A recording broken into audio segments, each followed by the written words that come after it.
coffee, coffee, coffee, coffee, coffee, coffee, coffee, coffee, coffee, coffee, coffee, coffee. Yeah. Good morning. Making my coffee. Gonna eat some donuts. Donuts. You can hear that water rushing behind me. Very relaxing. Don't want to get out of the tent, but I'm going to. It's 6 o'clock. Got some mountains to climb today. And nose is still runny, still congested, still sneezing. But life goes on. So this is the journey. We're getting close to the end, baby. Yeah, let's do it.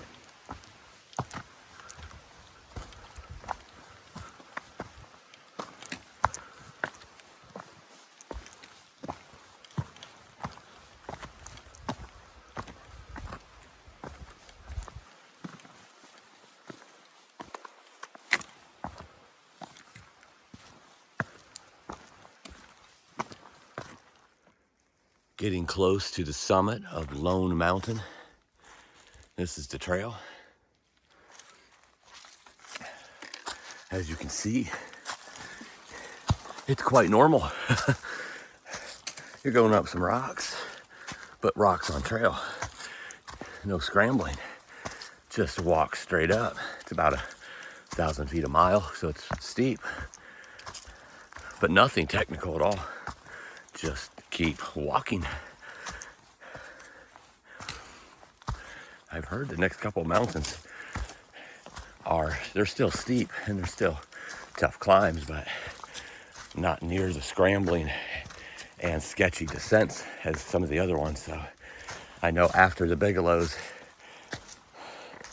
the terrain gets a little less extreme, and the Bigelows are only 20 miles, 22 miles maybe. So it's a good climb here to start off the morning, gets the sweat going, gets the body warmed up, gets the blood flowing. But I also love the fact that it's not very extreme right off the bat this morning.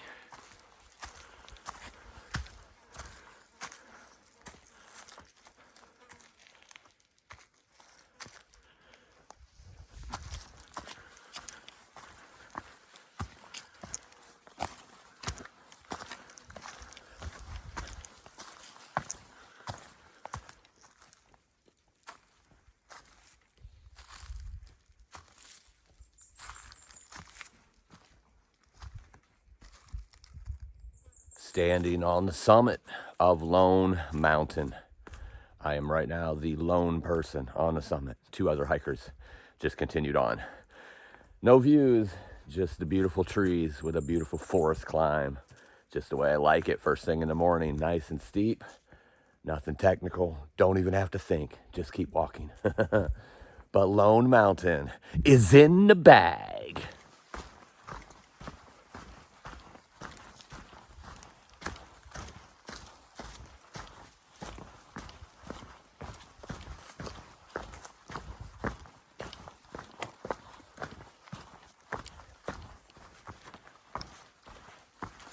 This terrain, I'm telling you, I could get used to this.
Well, this section was made for little leprechauns and elves.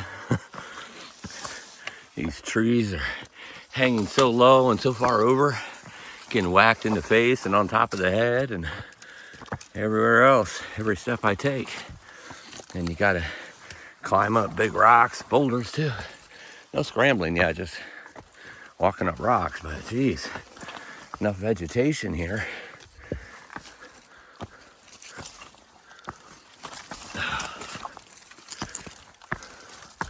Little opening. Ooh, nice little view out here.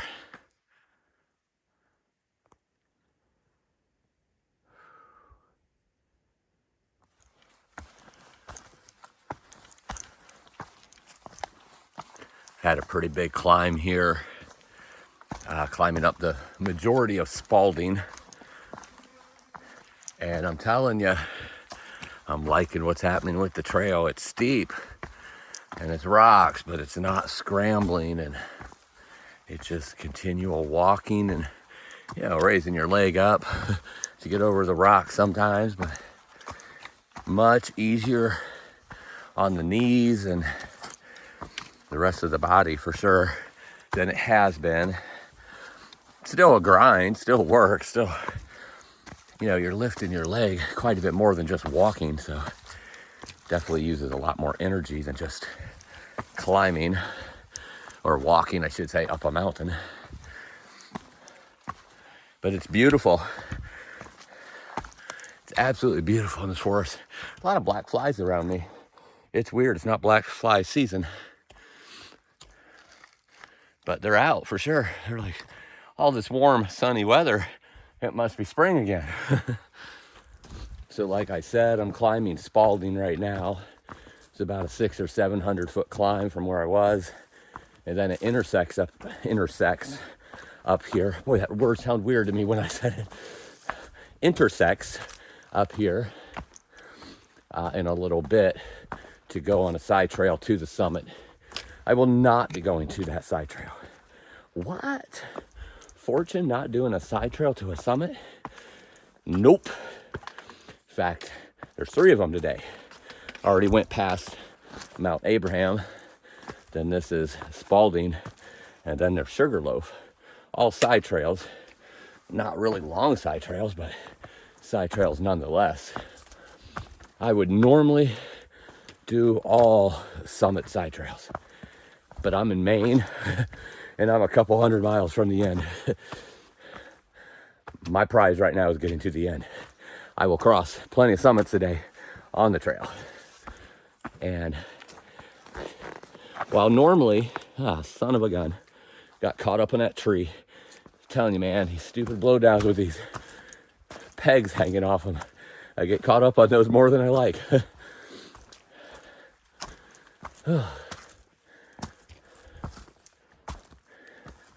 Right here, Spalding Mountain side trail. Normally that would eat at me that I just walked by that, but it doesn't, because I'm going to come back to Maine someday and do all of these that I haven't done. Just spend a long time in Maine. Heck, I'm thinking about getting a cabin here. That's how much I love this state. Get a cabin here and spend a few months a year in Maine, just exploring, having fun, climbing the mountains, being out in nature in one of the most beautiful states on the east, in the east, I mean. So anyway, I'm skipping those 3. I still have, I don't know, I have to total it up, but well over 450 summits this year.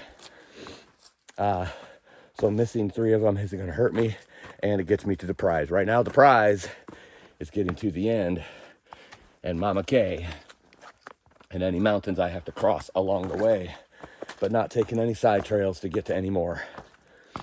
It's the time, because of Lyme, I'm in a time crunch and I just want to get it done at this point.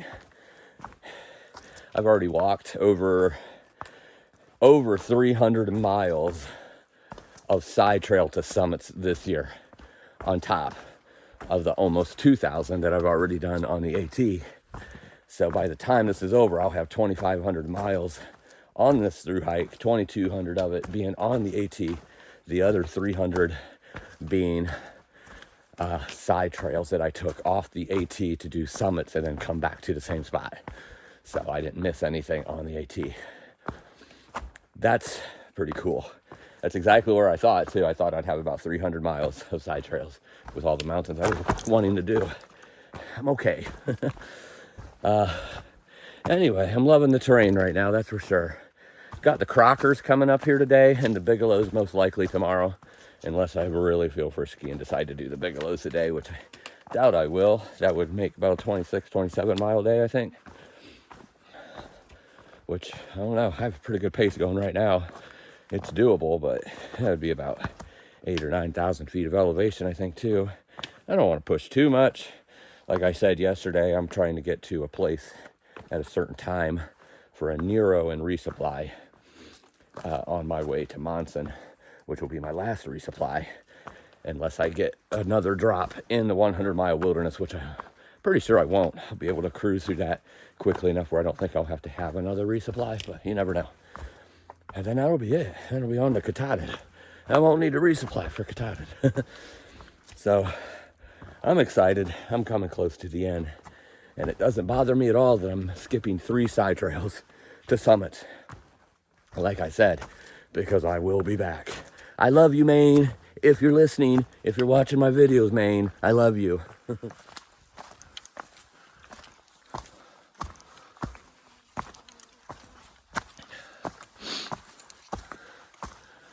Oh, look, it's a plaque.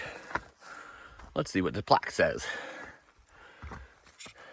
Maine CCC, in honor of the men of the Civilian Conservation Corps who from 1935 to 1939 contributed greatly to the completion of the Appalachian Trail in Maine, and who on August 14th, 1937, near the spot completed the final link of the entire 2,054-mile trail, dedicated August 14th, 1987, by the volunteers at the Appalachian Trail Club. So back then, it was only 2,054. It's 2,197, excuse me, 0.4 right now. I think I swallowed a bug. Down a mile from last year. It changes every year. That's cool. Memorial to those who helped build the trail in the beginning here in Maine. I don't know where it went before it came through Maine, but I heard rumors that it stopped at Mount Washington. I don't know if that's really true or not, but kudos to the Maine CCC and the people that helped build the trail. You guys did a great job. Some of the maintainers don't maintain it too great right now in some spots, but that's okay. It's a beautiful state. One of the most beautiful, if not the most beautiful state on the trail. Thank you.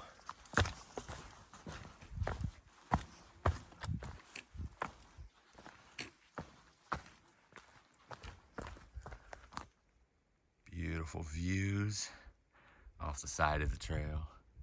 Good grief. That is amazing. Almost takes my breath away. Wow.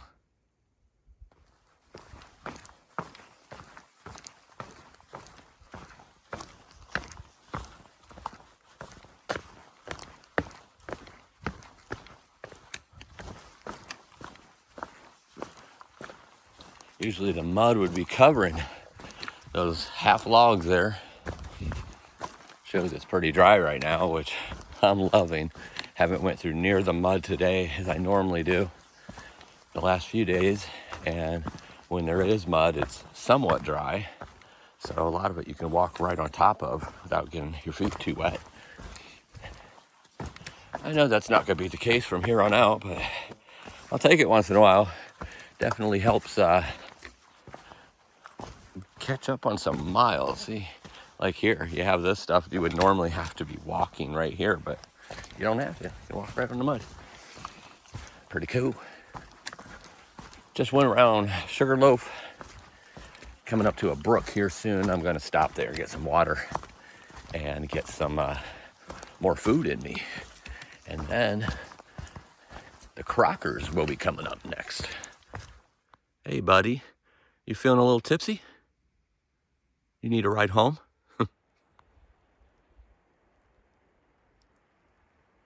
Really beautiful views descending down Sugarloaf. There's supposed to be a place up here that's wide open. I'm gonna stop there and eat my lunch. I've already filled up on water. And I have a funny feeling I'm just gonna be getting a better view of all this. Patience paid off. After that view I showed you, I came across another opening and there was another hiker there eating as well. Like, great minds think alike. But there was really no room for me there, so instead of going back to the other one I seen, I just kept going on the trail and it dipped down into the forest. I'm like, man, I missed my opportunity for a great lunch. And then it came out of the forest into this spot. Patience pays off. Check this out.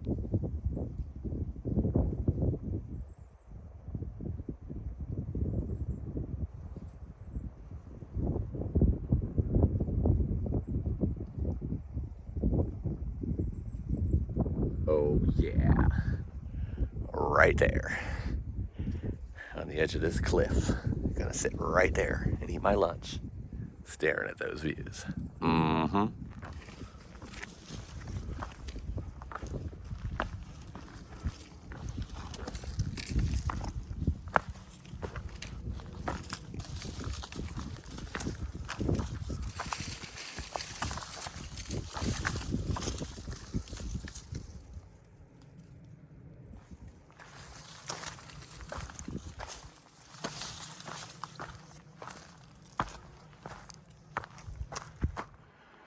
I just came down all that because that's fun.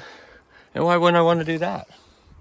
And I get to go down there on this descent before climbing another 2,000 feet to go up there and there. Just came down this a little better than it had been, but as I was coming down this slab here, I looked ahead like, oh, look, looks like it eases up a little bit on this descent. It's 1,000 feet in a mile, but I think it's more like 1,000 feet in half a mile. But then I look over in the shade and look at what I see.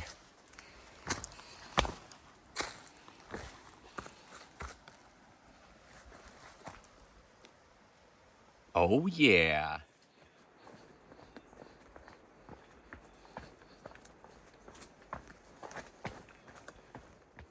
And 2,000 miles of my Appalachian Trail Thru-Hike is in the bag.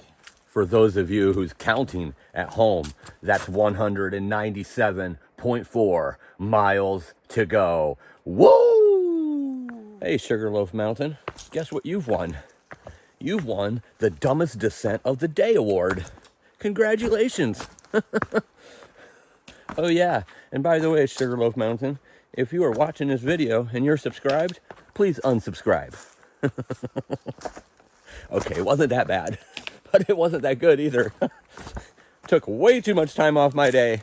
I forgive you though, Sugarloaf. You're just a meanie. Actually, I really know. It's the ATC. Actually, I don't know that either. It could definitely use some maintenance, though. I'll put it that way. It was not blazed at all for northbounders, but blazed for southbounders. But since there were huge boulders the size of cars, you couldn't see those until you was already past it. So if you went the wrong way, well, guess what? You have to go back. It was definitely not as fun as I was hoping it would be. I'll put it that way. Especially after those beautiful views for my lunch and hitting the 2,000 mile mark. Not exactly my idea of a good time. But I'm through it. And now I'm going to get to start climbing here pretty soon. A couple other beautiful 4,000 foot. Substantial river here. A lot of rocks. So it is kind of low. And they have a board here connecting two of those. So that might be quite helpful. It was really rushing good upstream up here. It's beautiful though. A couple long stretches as I made it to that rock, and I came over to that rock there. Then I had to step over. I could have came this direction, but then I had to wrap around the rock. I didn't feel comfortable with that with the slanted rock that I was going to, so I went that way over there and then came up the bank right here. But I made it, in case you couldn't tell. Barely got wet, like a pinky toe. Look at this. It's a red tree. They're turning. Climbing South Crocker Mountain right now. About 1,000 feet to go and 0.9 miles to the summit. That, my friends, is steep.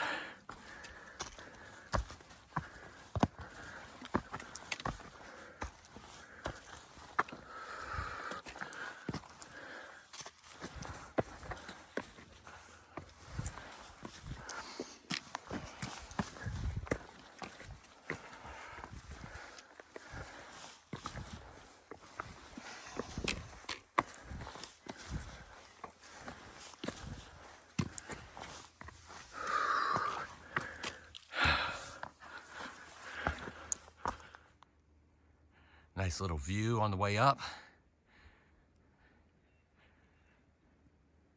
I'm not 100% sure, but I think that over there is the Bigelows. They look tough. Be climbing them tomorrow.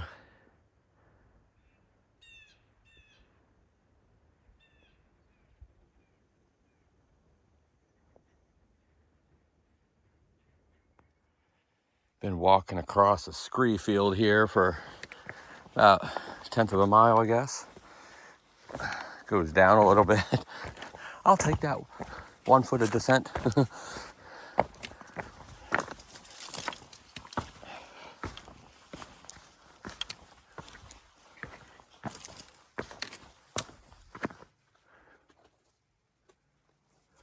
Standing on the summit of South Crocker Mountain, socked in with trees on this side, nice views over here. That's Sugarloaf, where you see the ski slopes going down and the towers up top. My, oh my, that was steep coming up. The last half a mile wasn't near as bad, more gradual, but it never seemed to end. That one wore me out, I'm not gonna lie. Maybe it's the heat of the day or the fact that I've already done a lot, or that descent coming down from that lovely mountain. Just wore me out. But here I stand, and South Crocker Mountain is in the bag.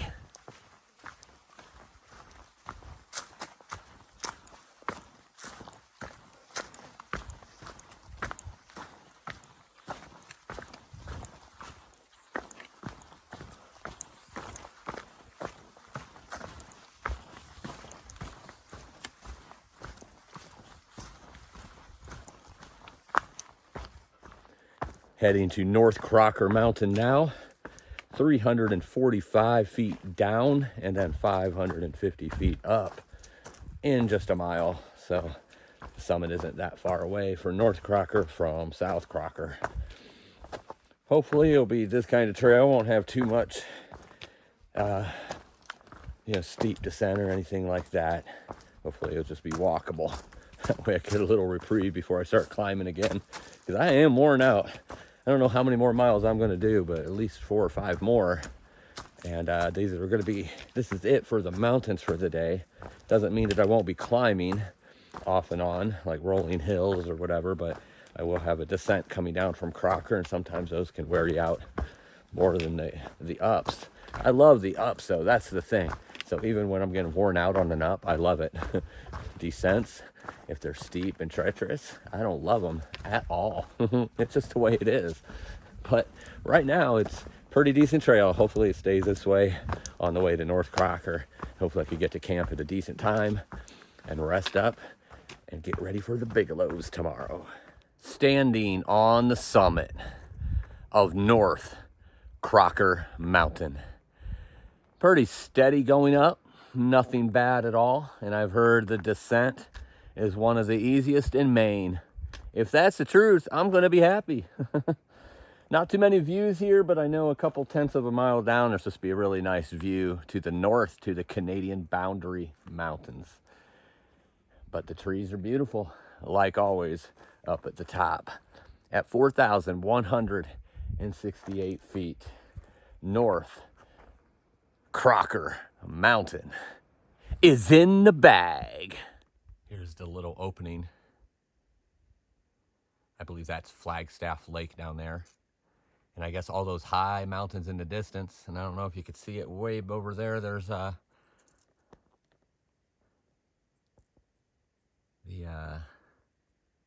windmills for power. So I guess that is all the border of Canada, which would be exciting if I was going to Canada. But I'm not going to Canada, so that's not as exciting. But I must be pretty close to Canada. On the PCT, you end up in Canada. CDT, you end up in Canada, or at the border. So that would be exciting. I'm not going to Canada, but it's still beautiful.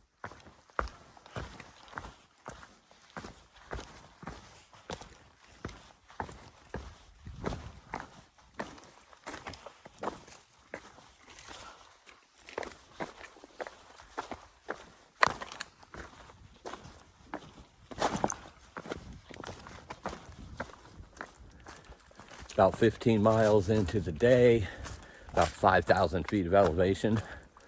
Got about 3 more miles to go. It looks like the best place in that area to camp, right past the water by, I don't know, half a mile or so. But it looks like it's a pretty good stream, hopefully, because I'm running low right now on water, so I'm looking forward to getting to the water because it seems like a lot of them are dried up or muddy or gross. This descent has been going on forever. Can't really go too super fast. Right now it's not too bad. There's rocks and roots everywhere, but there for the longest time, yeah, it wasn't like a super steep descent or anything like that, but there was just pointed rocks everywhere, so you had to like do S curves around everything like he was skiing down a slalom. Skiing down a ski? I don't know. Oh, don't mind me. I'm getting tired. One of these things, whatever that is, through the rocks and everything, so you don't really get too much momentum going. So I might get in a little later than I wanted, but that's okay. I still have plenty of time to get water and set the tent up and cook and eat, go to bed. And then some good mountain climbing tomorrow. Some mountain summiting on the Bigelows. But for now, 3 more miles. And I'll be at my temporary home for the night.